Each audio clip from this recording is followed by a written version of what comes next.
Hello guys, welcome. In this video tutorial, we will learn how to apply strike-through in Microsoft Excel. Let us begin.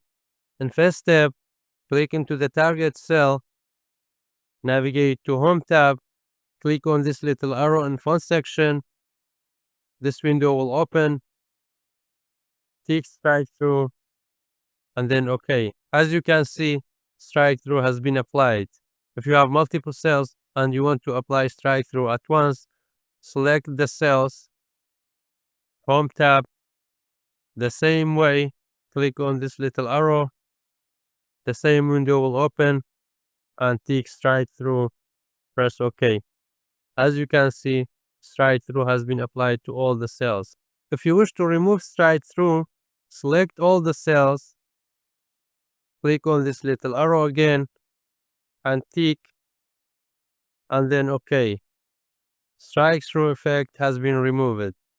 Thanks for watching. I hope you found this video to be helpful. For more daily tips and tricks, subscribe us and don't forget to like the video.